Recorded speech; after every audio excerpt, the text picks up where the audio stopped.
Hollywood pop culture और super heroes के कई कमाल के अपडेट्स के साथ वेलकम बैक टू नडी न्यूज। सबसे पहली जो अपडेट है भाई वो बहुत ही कमाल का है। आपको व्हाइट विजन का कैरेक्टर याद ही होगा, तो उसकी एक सीरीज आने वाली है, ये ऑफिशियली कंफर्म थी ही, तो उसको लेकर कुछ अपडेट्स आए हैं जो कि बहुत ही ज्यादा अमेजिंग है। सबसे पहले तो ये खबर है कि इस सीरीज की शूटिंग जो है, फिल्मिंग जो है वो 2025 में स्टार्ट हो जाएगी और 2026 में इसको रिलीज कर दिया जाएगा। मतलब 2026 में आपको विजन की, व्हाइट विजन की स्टोरी देखने को मिलेगी। लेकिन उससे भी बड़ी खबर यह है कि इस सीरीज में अल्ट्रॉन के कैरेक्टर का रिटर्न हो रहा है। हमने एज ऑफ अल्ट्रॉन में इस विलन को लास्ट देखा था और अब फाइनली जाकर इस कैरेक्टर का रिटर्न भी होने वाला है। Even Avengers as of Ultron के बाद मैंने लगभग 7 साल पहले वीडियो बनाकर भी ये बात सबको बताई थी कि कैसे अल्ट्रॉन जिंदा हो सकता है। एंड फाइनली वो जो फैन थ्योरी थी वो सही भी हो रही है और अल्ट्रॉन का रिटर्न भी हम फैंस को मिल रहा है। इसके साथ बस इतना ही नहीं, ये भी खबर है कि इस सीरीज में हमें स्कारलेट विच की कैरेक्टर भी दिखेगी।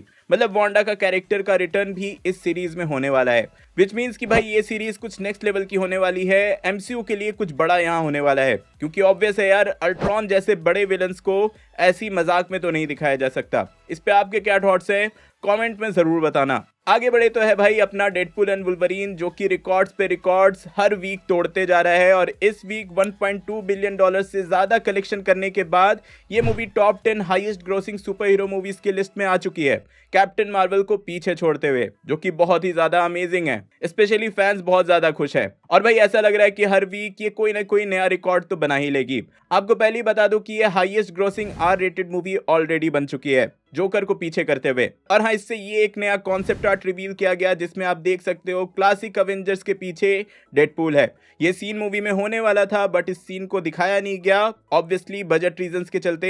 एग्जैक्ट इस सीन की बात करो तो अवेंजर्स 1 में ये सीन था जिसको रिक्रिएट किया जाने वाला था अवेंजर्स के क्लासिक लुक के साथ, कॉमिक एक्यूरेट लुक के साथ, but for obvious budget reasons इसे यूज ही नहीं किया गया। वैसे इसी मूवी से और भी कई सारे concept art behind the scene दिखाए गए, शेयर किए गए हैं। मैं जल्दी जल्दी दिखा दे रहा हूँ, आप लोग चाहो तो आराम से रोक कर देख लेना। आगे बढ़े तो है अवेंजर्स डूम्सडे, लेकिन डूम्सडे पे बात करने से पहले बात कर लेते हैं अवेंजर्स कैंग डायनेस्टी पे, क्योंकि भाई इस मूवी को कैंसिल करके ही डूम्सडे बनने वाली है। तो हाँ, इस मूवी को लेकर ये खबर आई है कि शैंग-ची का कैरेक्टर जो है वो अवेंजर्स कैंग डायनेस्टी में एक लीड कैरेक्टर होने वाला था, एक टीम को लीड करने वाला था कैंग के against. But for obvious reasons हमें ये स्टोरी नहीं देखने को मिलने वाली। अब अगर डूम्सडे पे आ जाएं तो आरडीजे ने अपने कैरेक्टर को लेकर कुछ अपडेट्स दिए हैं, कुछ बातचीत की है।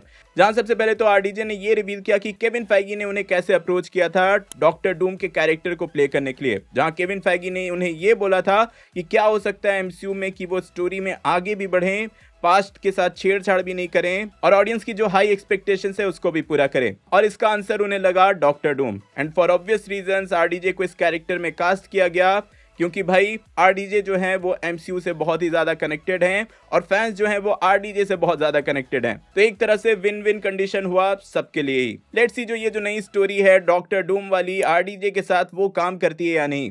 लेकिन हाँ, इस पे भी बात करते हुए आरडीजे से पूछा गया कि अगर ये मूवी काम नहीं की, आरडीजे का डॉक्टर डूम अगर फेल हो गया तो वो क्या करेंगे। जिसपे उन्होंने मजाक मजाक में बोला है कि भाई वर्टिगो एक बहुत ही ज्यादा हिट मूवी है, उसका वो रीमेक कर लेंगे। आपको नहीं पता तो बता दो कि वर्टिगो फॉरेन की एक बहुत ही अच्छी मूवी है जिसको कई बार रीमेक किया जा चुका है और हर रीमेक इसका सक्सेसफुल ही रहा है। तो हाँ, एक तरह से उन्होंने मजाक किया कि भाई अगर कुछ नहीं चला तो वर्टिगो का रीमेक तो वो कर ही लेंगे। चलो अब आगे बढ़ते हैं अपने फेवरेट सेक्शन, कुछ छोटे मगर मेजर अपडेट्स पे। जहां सबसे पहले तो इस वीक द क्रो नाम की एक मूवी रिलीज हुई थी। आपको पता ही होगा कि ये एक रीमेक है, तो उसका जो रॉटन टोमेटोज रेटिंग है वो बहुत ही ज्यादा घटिया है, आप स्क्रीन पे देख ही रहे हो। फिर ग्लैडिएटर 2 जो आने वाली है उससे पेड्रो पास्कल की ये कुछ नए लुक आए हैं और ये एक मैगजीन कवर भी। और पेड्रो पास्कल की बात हो ही रही है तो लास्ट ऑफ अस सीजन 2 का सब वेट कर रहे हैं। तो यार इसकी फिल्मिंग कंप्लीट हो चुकी है और अभी इसके पोस्ट प्रोडक्शन पे काम चल रहा है। देन आई नो कि वन पीस के बहुत सारे फैंस हैं, कई लोग एनिमे के फैंस हैं, कुछ लोगों ने बस लाइव एक्शन देखा है। तो लाइव एक्शन में वन पीस का सीजन 2 आने वाला है, उसकी कास्टिंग को रिवील किया गया है। मैं पर्सनली सारे कैरेक्टर्स को नहीं पहचानता, मैंने बस लाइव एक्शन देखा है, तो मैं आपको स्क्रीन पे दिखा दे रहा हूँ कि किस कैरेक्टर में किस एक्टर को कास्ट किया गया है। आप लोग कमेंट में बताना कि ये कास्टिंग सही है या नहीं। भाई मुझे तो यहाँ बहुत सारे इंडियन एक्टर्स दिख रहे हैं, इसके बाद अगर आपने व्हाट इफ का सीजन 2 देखा होगा तो उसमें एक ओरिजिनल न्यू कैरेक्टर काहोरी को इंट्रोड्यूस किया गया था। तो हाँ, उस कैरेक्टर को ऐसा बोला जा रहा है कि वो लाइव एक्शन में भी दिखेगी और उस कैरेक्टर का अपीयरेंस होगा अवेंजर्स सीक्रेट वॉर्स में, जहां एक्ट्रेस डेवरी जेकब्स इस कैरेक्टर को प्ले करने वाली हैं और उन्होंने ही व्हाट इफ के सीरीज में इसे आवाज भी दी है। तो हाँ, जिन्होंने भी व्हाट इफ का सीजन 2 देखा है तो उनको पता होगा कि भाई उस पूरे सीरीज में यही कैरेक्टर थी जो कि सबसे बेस्ट थी। इसके बाद पैसिफिक रिम सबने देखी होगी, नहीं देखे तो यार देखो भाई, बहुत ही मस्त मूवी है। तो हाँ, उसकी एक प्रीक्वल सीरीज आने वाली है, ये कंफर्म कर दिया गया है। देन इसके बाद डीसी की तरफ से ये खबर आई है कि जॉर्ज मिलर एक बहुत पहले मार्शियन मैनहंटर पे एक मूवी बना रहे थे जिसे कैंसिल कर दिया गया था, तो उसी से मार्शियन मैनहंटर का ये लुक रिवील हुआ है। फिर आई एम श्योर कि एनाकोंडा के बहुत सारे फैंस होंगे, भाई सबने बचपन में देखा है। मैं निकी मिनाज के एनाकोंडा की बात नहीं कर रहा, मैं बात कर रहा हूँ एनाकोंडा मूवी की। तो हाँ, उस मूवी का फाइनली रिबूट होने वाला है, नए ऑडियंस के लिए फिर से इस मूवी को बनाया जाने वाला है, जिसमें अभी एक्टर जैक ब्लैक और पॉल रड से बातचीत चल रही है इस मूवी में कास्ट करने के लिए। तो लेट्स सी ऐसा होता है या नहीं। आई गेस 90s के हर बच्चे ने बचपन में एनाकोंडा मूवी देखी ही होगी। तो हाँ, ये थे छोटे मगर मेजर अपडेट्स। अब आगे आ जाते हैं जोकर 2 पे, मतलब जोकर फॉली या दू पे। हाँ, मैंने एक बार में ही नाम ले लिया, लेकिन उसके लिए बता दूं कि सबसे पहले इस मूवी का एक नया ऑफिशियल पोस्टर रिलीज किया गया। देन इसके बाद डायरेक्टर टॉड फिलिप्स ने हार्ली क्विन के कैरेक्टरिस्टिक्स के बारे में बहुत कुछ रिवील किया है। उन्होंने बोला कि यहाँ जो हार्ली क्विन है वो क्लासिक कॉमिक बुक एक्यूरेट या फिर आपने पहले जो लाइव एक्शन में देखा है वैसी हार्ली क्विन नहीं है, बल्कि ये बिल्कुल अलग हार्ली क्विन आपको देखने को मिलने वाली है। कॉमिक बुक एनिमेशन या फिर लाइव एक्शन में इससे पहले हार्ली क्विन के कैरेक्टर को एक फन कैरेक्टर, हाई पिच में बात करने वाली कैरेक्टर को दिखाया गया था, लेकिन यहाँ वैसा नहीं होने वाला, यहाँ कुछ अलग देखने को मिलने वाला है। तो लेट्स सी ये कैसी हार्ली क्विन होती है। इसके बाद इस मूवी को लेकर ये भी बोला गया कि इस मूवी की जो शुरुआत होने वाली है वो एक कार्टून की तरह होने वाली है, मतलब कार्टून शो वहां दिखाया जाएगा लूनी टून्स के जैसा। तो लेट्स सी भाई, बहुत ज्यादा एक्सपेरिमेंटल मूवी होने वाली है ऐसा लग रहा है, क्योंकि भाई ये पूरी मूवी ही म्यूजिकल है और ऑडियंस को ये म्यूजिकल पसंद आती है या नहीं, क्या ये पिछले जोकर का रिकॉर्ड तोड़ पाती है या नहीं, ये तो टाइम ही बताएगा। लेकिन हाँ, जब टॉड फिलिप्स से पूछा गया कि जोकर 3 आएगी या नहीं, जिस पर उन्होंने क्लियरली बोल दिया कि जोकर 3 आने के चांसेस ना के बराबर हैं। जोकर 2 ही आना इतना मुश्किल था, वॉकिन फिनिक्स को फिर से रिटर्न लाना जोकर 3 के लिए लगभग इम्पॉसिबल है। और टॉड फिलिप्स के अकॉर्डिंग ये भी है कि जितनी स्टोरी उन्हें अब बतानी थी जोकर 2 में सब कुछ कंप्लीट है, मतलब जोकर 2 के बाद जोकर 3 नहीं आने वाली। सच सच बोलो तो अगर ये मूवी $1 बिलियन फिर से क्रॉस कर जाती है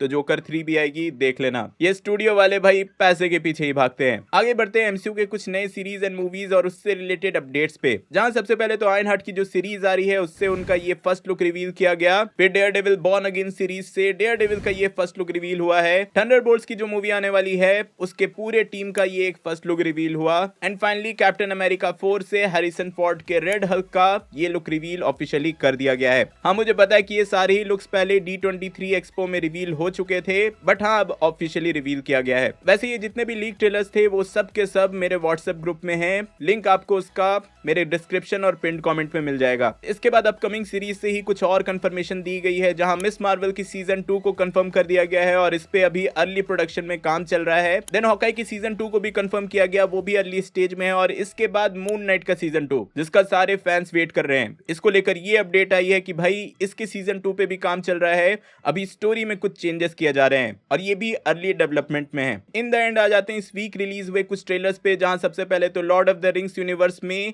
एक नया एनिमेटेड शो आने वाला है, वॉर ऑफ द रोहिरिम करके, उसका एनिमेटेड ट्रेलर रिवील कर दिया गया। और इसी के साथ सबसे अमेजिंग ट्रेलर जो रहा है इस वीक वो था सीक्रेट लेवल का। जो भी गेम्स खेलते हैं या गेम्स पसंद करते हैं तो भाई उनके लिए बता दूं कि Amazon प्राइम एक नई सीरीज लाने वाला है, जिसमें 15 अलग अलग गेम्स के 15 अलग अलग स्टोरीज दिखाई जाएंगी हर एपिसोड में। इसमें यार मैं इसलिए खुश हूं कि इसमें क्रेटोस भी दिख रहा है, कियानू रीव्स भी दिख रहा है और भी कई सारे पॉपुलर गेम के कैरेक्टर्स दिख रहे हैं और इन सब की स्टोरी हमें यहाँ देखने को मिलेगी। तो हाँ, इसका ट्रेलर अवेलेबल है, चाहो तो आराम से सर्च करके देख लेना। तो यार ये थे इस वीक के अपडेट्स, होप सो कि आप पूरी तरह से अपडेटेड हो गए होगे। इफ हाँ तो वीडियो लाइक करना, शेयर करना और चैनल पे नए हो तो सब्सक्राइब करके जाना। हेनरी कैविल की वुल्वरीन का फ्यूचर जानने के लिए ऊपर वाली वीडियो देखें और क्रावेन द हंटर का ट्रेलर ब्रेकडाउन देखने के लिए नीचे वाली। मैं जल्दी और नए वीडियो लेकर आऊंगा। टिल देन बी देसी बी नर्ड।